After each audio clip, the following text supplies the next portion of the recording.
यथार्थ मोक्ष।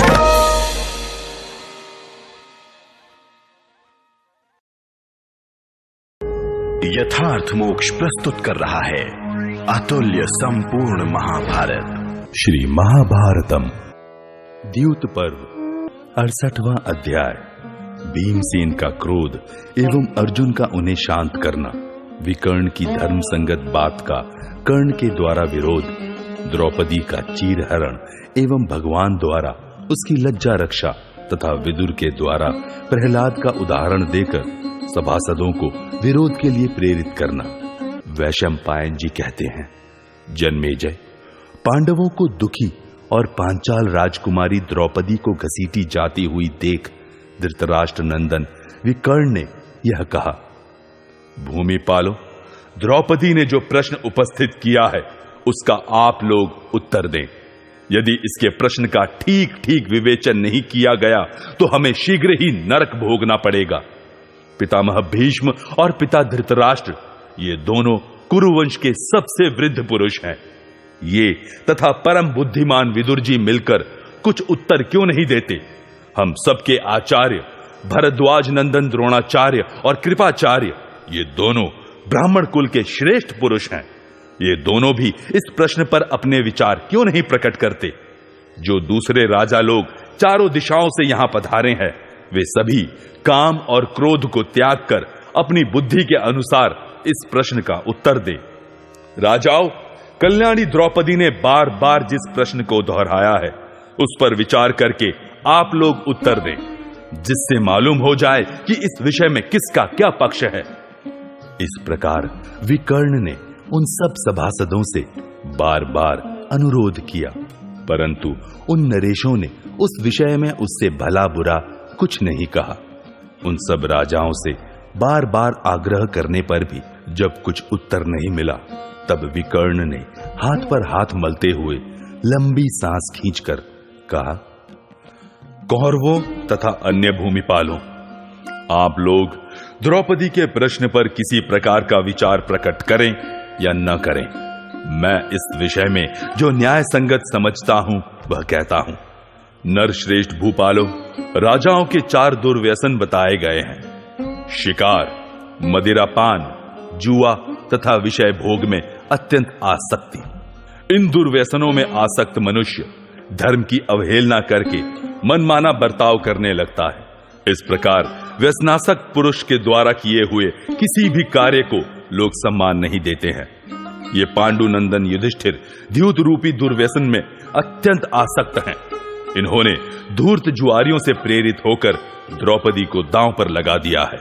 सती साध्वी द्रौपदी समस्त पांडवों की समान रूप से पत्नी है, केवल युधिष्ठिर की ही नहीं है।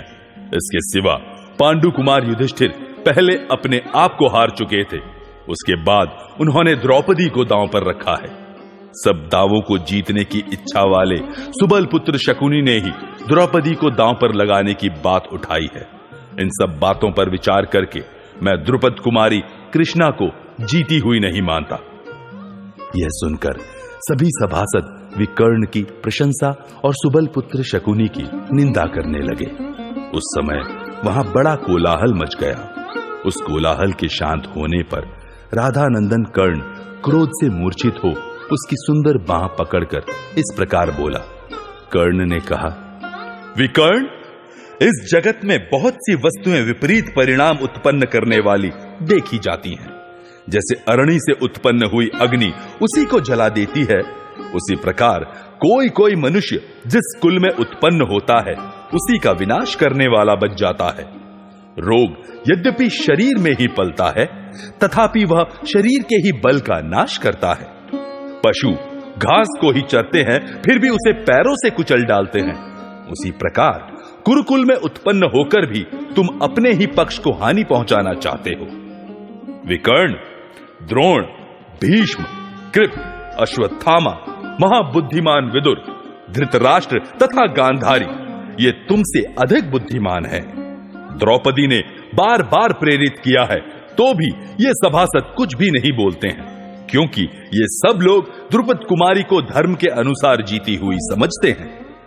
धृतराष्ट्र कुमार, तुम केवल अपनी मूर्खता के कारण आप ही अपने पैरों में कुल्हाड़ी मार रहे हो, क्योंकि तुम बालक होकर भी भरी सभा में वृद्धों की सी बातें करते हो। दुर्योधन के छोटे भाई, तुम्हें धर्म के विषय में यथार्थ ज्ञान नहीं है। तुम जो जीती हुई द्रौपदी को नहीं जीती हुई बता रहे हो, इससे तुम्हारे मंदबुद्धि होने का परिचय मिलता है।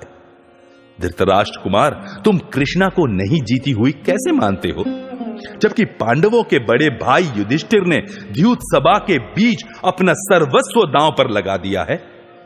भरत श्रेष्ठ, द्रौपदी भी तो सर्वस्व के भीतर ही है। इस प्रकार जब कृष्णा को धर्म पूर्वक जीत लिया गया है, तब तुम उसे नहीं जीती हुई क्यों समझते हो? युधिष्ठिर ने अपनी वाणी द्वारा कहकर द्रौपदी को दांव पर रखा और शेष पांडवों ने मौन रहकर उसका अनुमोदन किया। फिर किस कारण से तुम उसे नहीं जीती हुई मानते हो? अथवा यदि तुम्हारी यह राय हो कि एक वस्त्रा द्रौपदी को इस सभा में अधर्म पूर्वक लाया गया है, तो इसके उत्तर में भी मेरी उत्तम बात सुनो। कुरुनंदन, देवताओं ने स्त्री के लिए एक ही पति का विधान किया है, परंतु यह द्रौपदी अनेक पतियों के अधीन है, अतः यह निश्चय ही वैश्य है। इसका सभा में लाया जाना कोई अनोखी बात नहीं है। यह एक वस्त्रा अथवा नंगी हो तो भी यहां लाई जा सकती है, यह मेरा स्पष्ट मत है।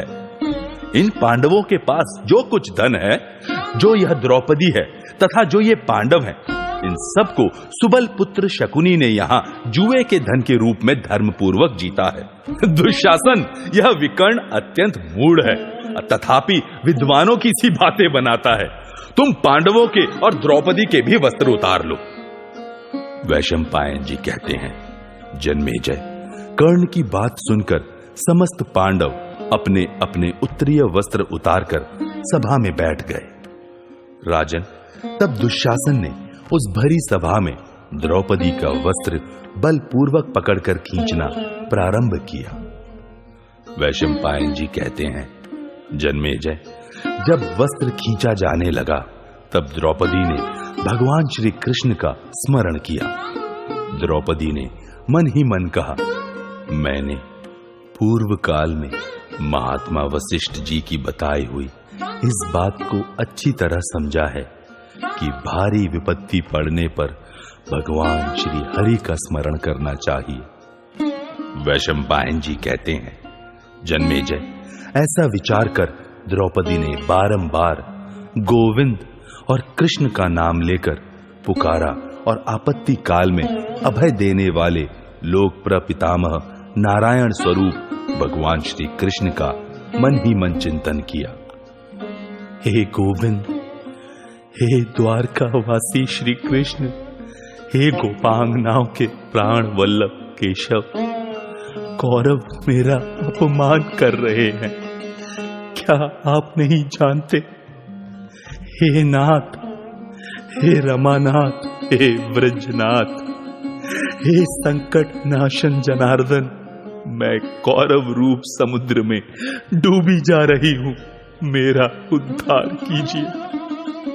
सच्चिदानंद स्वरूप श्री कृष्ण, महायोगिन, विश्वात्मन, विश्व भावन गोविंद, कौरवों के बीच में कष्ट पाती मुझ शरणागत अबला की रक्षा कीजिए, रक्षा कीजिए। राजन, इस प्रकार तीनों लोकों के स्वामी श्याम सुंदर श्री कृष्ण का बार बार चिंतन करके मानिनी द्रौपदी दुखी हो अंचल से मुंह ढककर जोर जोर से रोने लगी। द्रुपद नंदिनी की वह करुण पुकार सुनकर कृपालु श्री कृष्ण गदगद हो गए।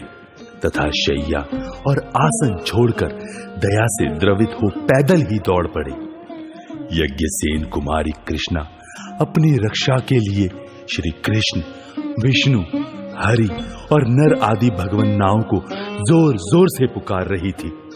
इसी समय धर्म स्वरूप महात्मा श्री कृष्ण ने अव्यक्त रूप से उसके वस्त्र में प्रवेश करके भांति भांति के सुंदर वस्त्रों द्वारा द्रौपदी को आच्छादित कर लिया। जन्मेजय, द्रौपदी के वस्त्र खींचे जाते समय उसी तरह के दूसरे दूसरे अनेक वस्त्र प्रकट होने लगे। राजन, धर्म पालन के प्रभाव से वहां भांति भांति के सैकड़ों रंग बिरंगे वस्त्र प्रकट होते रहे। उस समय वहां बड़ा भयंकर कोलाहल मच गया। जगत में यह अद्भुत दृश्य देखकर सब राजा द्रौपदी की प्रशंसा और दुशासन की निंदा करने लगे। उस समय वहां समस्त राजाओं के बीच हाथ पर हाथ मलते हुए भीमसेन ने क्रोध से भड़कते हुए ओठों द्वारा भयंकर गर्जना के साथ यह शाप दिया। भीमसेन ने कहा, देश देशांतर के निवासी क्षत्रियों, आप लोग मेरी इस बात पर ध्यान दें। ऐसी बात आज से पहले न तो किसी ने कही होगी और न दूसरा कोई कहेगा। भूमि पालो या खोटी बुद्धि वाला दुशासन भरत वंश के लिए कलंक है। मैं युद्ध में बलपूर्वक इस पापी की छाती फाड़कर इसका रक्त पीऊंगा। यदि न पीऊं अर्थात अपनी कही हुई इस बात को पूरा न करूं तो मुझे अपने पूर्वज बाप दादों की श्रेष्ठ गति न मिले। वैशंपायन जी कहते हैं, जन्मेजय, भीमसेन की यह रोंगटे खड़े कर देने वाली भयंकर बात सुनकर वहां बैठे हुए राजाओं ने धृतराष्ट्र पुत्र दुशासन की निंदा करते हुए भीमसेन की भूरी भूरी प्रशंसा की। जब सभा में वस्त्रों का ढेर लग गया तब दुशासन थक कर लज्जित हो चुपचाप बैठ गया। उस समय कुंती पुत्रों की ओर देखकर सभा में उपस्थित नरेशों की ओर से दुशासन पर रोमांचकारी शब्दों में धिक्कार है कि बौछार होने लगी। कौरव द्रौपदी के पहले पूछे गए प्रश्न पर स्पष्ट विवेचन नहीं कर रहे थे, अतः वहां बैठे हुए लोग राजा धृतराष्ट्र की निंदा करते हुए उन्हें कोसने लगे। तब संपूर्ण धर्मों के ज्ञाता विदुर जी ने अपनी दोनों भुजाएं ऊपर उठाकर सभासदों को चुप कराया और इस प्रकार कहा। विदुर जी बोले, इस सभा में पधारे हुए भूपालगण, द्रुपद कुमारी कृष्णा यहां अपना प्रश्न उपस्थित करके इस तरह अनाथ की भांति रो रही है, परंतु आप लोग उसका विवेचन नहीं करते, अतः यहां धर्म की हानि हो रही है। संकट में पड़ा हुआ मनुष्य अग्नि की भांति चिंता से प्रज्वलित हुआ सभा की शरण लेता है। उस समय सभासदगण धर्म और सत्य का आश्रय लेकर अपने वचनों द्वारा उसे शांत करते हैं। अतः श्रेष्ठ मनुष्य को उचित है कि वह धर्मानुकूल प्रश्न को सच्चाई के साथ उपस्थित करे और सभासदों को चाहिए कि वे काम क्रोध के वेग से ऊपर उठकर उस प्रश्न का ठीक ठीक विवेचन करें। राजाओं, विकर्ण ने अपनी बुद्धि के अनुसार इस प्रश्न का उत्तर दिया है। अब आप लोग भी अपनी अपनी बुद्धि के अनुसार उस प्रश्न का निर्णय करें। जो धर्मज्ञ पुरुष सभा में जाकर वहां उपस्थित हुए प्रश्न का उत्तर नहीं देता, वह झूठ बोलने के आधे फल का भागी होता है। इसी प्रकार जो धर्मज्ञ मानव सभा में जाकर किसी प्रश्न पर झूठा निर्णय देता है, वह निश्चय ही असत्य भाषण का पूरा फल पाता है। इस विषय में विज्ञ पुरुष प्रहलाद और अंगिरा कुमार मुनि सुधनवा के संवाद रूप इस प्राचीन इतिहास का उदाहरण दिया करते हैं। दैत्यराज प्रहलाद के एक पुत्र था विरोचन। उसका केशिनी नाम वाली एक कन्या की प्राप्ति के लिए अंगिरा के पुत्र सुधनवा के साथ विवाद हो गया। दोनों ही इस कन्या को पाने की इच्छा से मैं श्रेष्ठ हूं, मैं श्रेष्ठ हूं ऐसा कहने लगे। मेरे सुनने में आया है कि उन दोनों ने अपनी बात सत्य करने के लिए प्राणों की बाजी लगा दी। श्रेष्ठता के प्रश्न को लेकर जब उनका विवाद बहुत बढ़ गया, तब उन्होंने दैत्यराज प्रहलाद से जाकर पूछा, हम दोनों में कौन श्रेष्ठ है?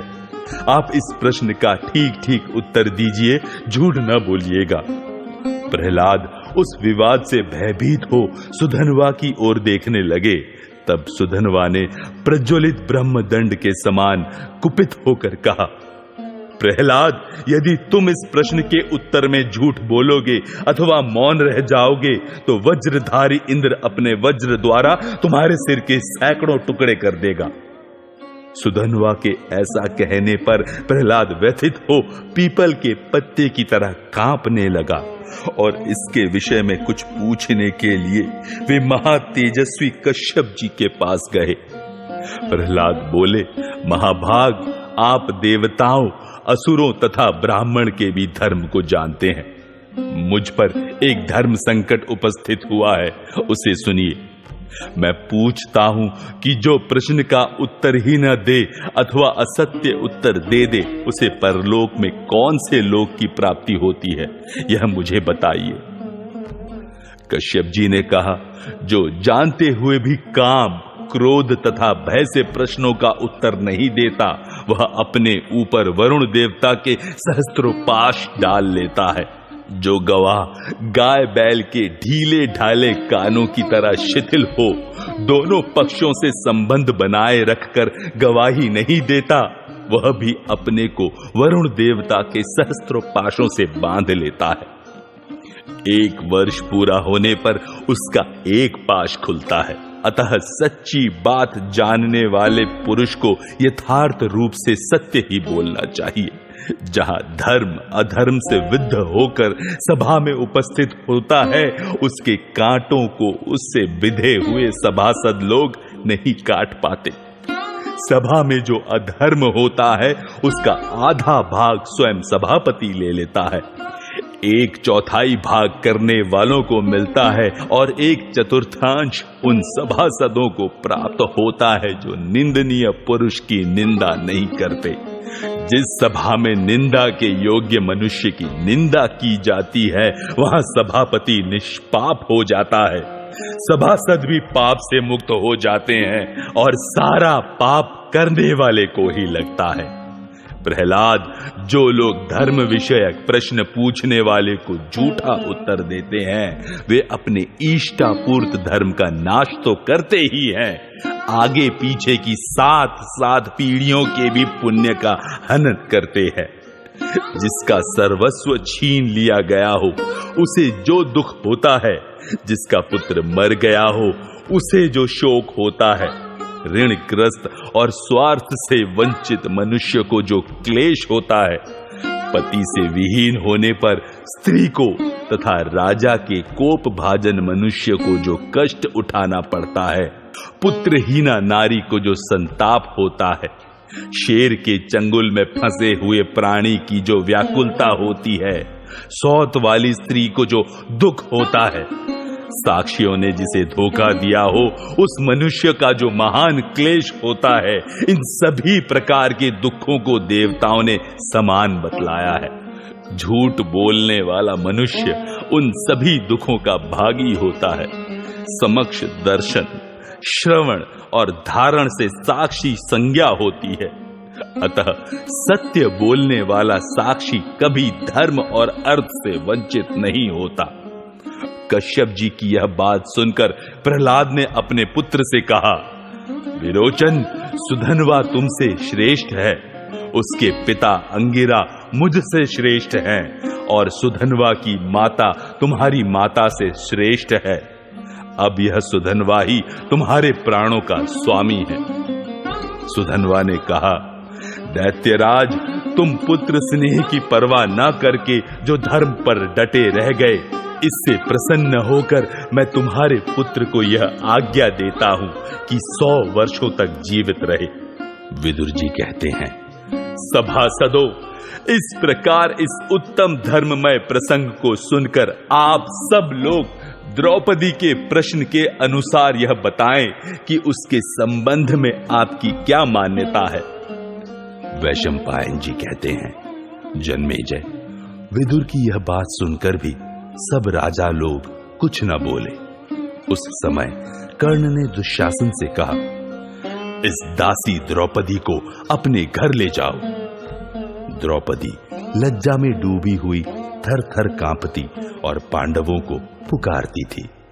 उस दशा में दुशासन ने उस भरी सभा के बीच उस बेचारी दुखिया तपस्विनी को घसीटना आरंभ किया।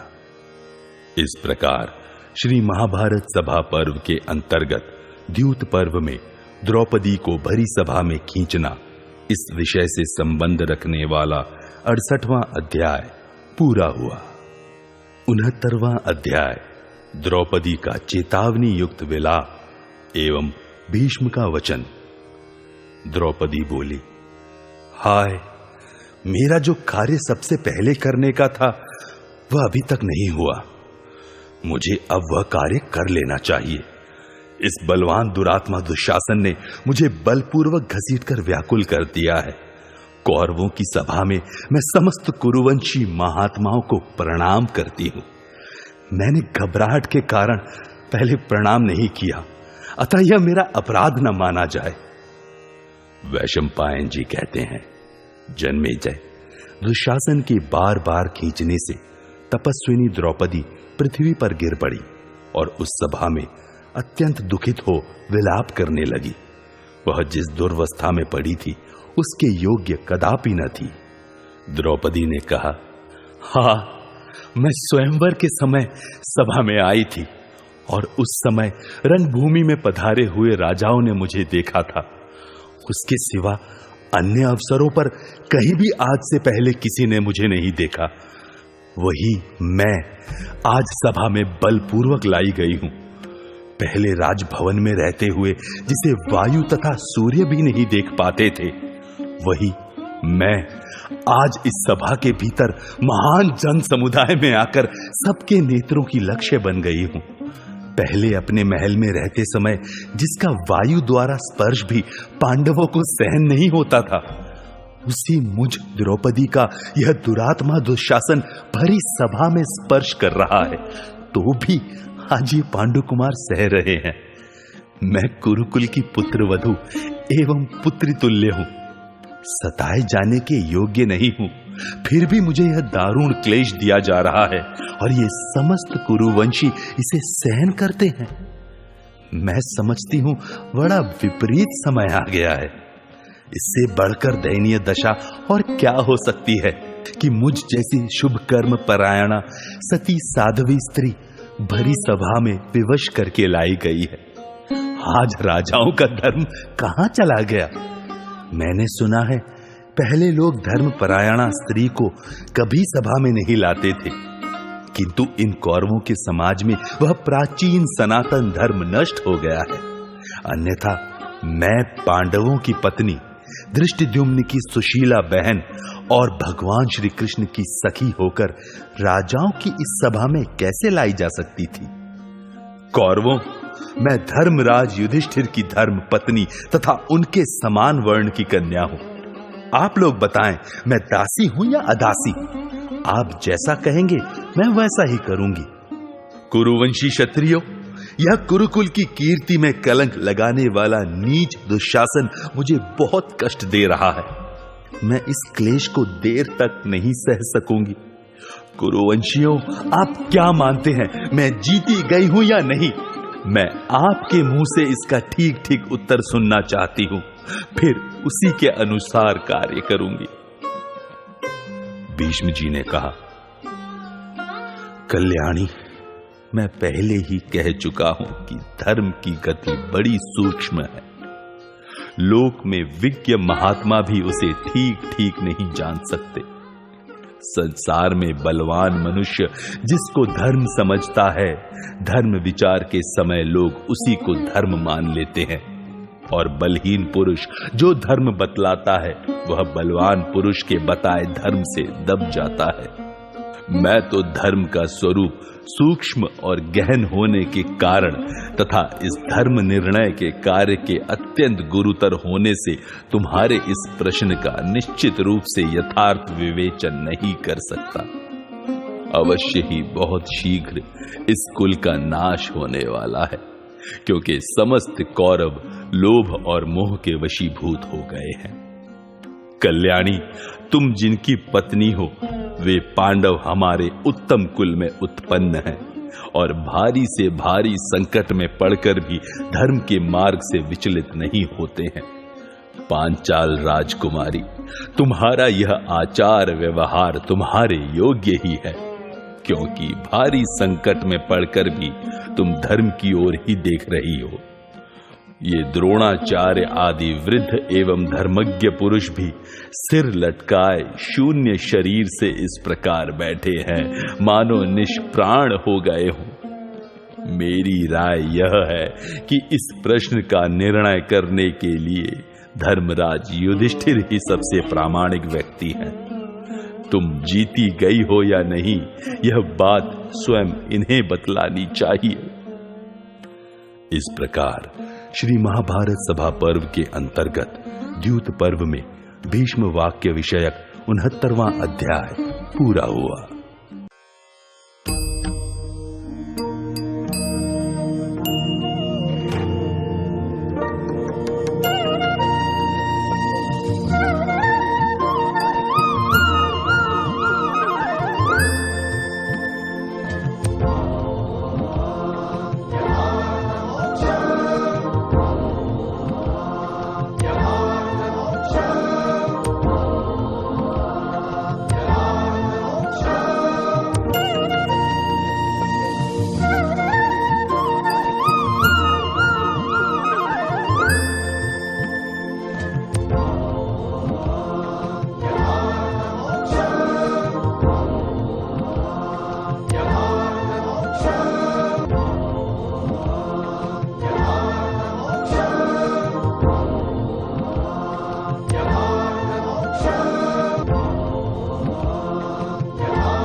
यथार्थ मोक्ष।